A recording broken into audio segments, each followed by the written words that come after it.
Any dish with tempe, tahu, buncis, udang. Kecintaannya pada makanan Indonesia membuat diaspora Indo-Belanda di Los Angeles, California ini merasa lebih sebagai orang Indonesia daripada Belanda. It's just on paper, I have a Dutch passport and a US passport. I feel more connected to my mother's roots. Indonesia runs deep in me, yeah. Michael Passache yang keluarganya pindah ke Hindia Belanda atau Indonesia sejak 1800, lahir di Dordrecht, Belanda. Ayahnya lahir di Cirebon dari ibu dengan etnisitas Sunda Cina dan menikah dengan perempuan asal Manado. Indo-Belanda itu kalau papi atau opa lahir di Hindia Belanda.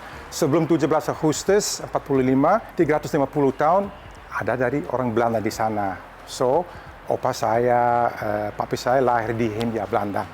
So, Indo-Belanda means your roots are in Hindia Belanda. Keluarga Michael pindah ke Belgia saat ia berusia 3 tahun. Setelah lulus SMA, ia sempat tinggal di Indonesia selama 5 tahun.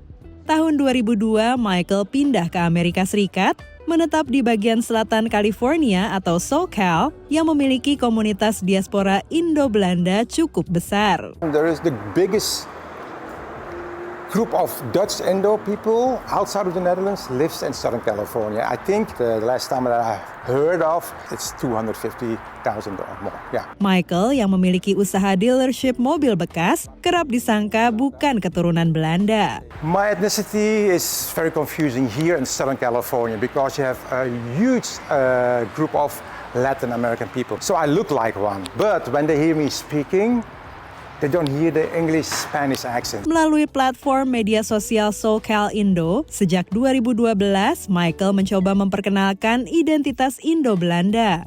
SoCal Indo juga menjadi wadah bagi komunitas ini untuk menyambung kembali ikatan mereka dengan Indonesia. So I get a lot of messages from, hey, I am blah, blah, blah, I am 18 years old, and I would like to know more about my Dutch Indonesian. Mereka rutin berkumpul dan terhubung kembali dengan Indonesia, terutama melalui makanan.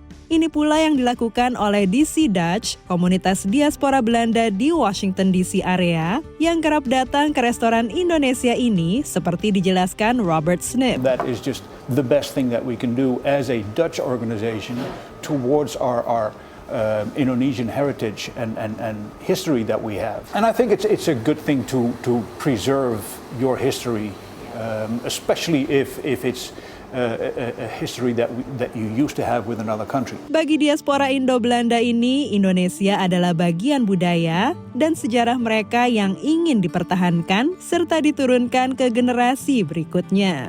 Dari Los Angeles, California dan Washington DC, tim VOA.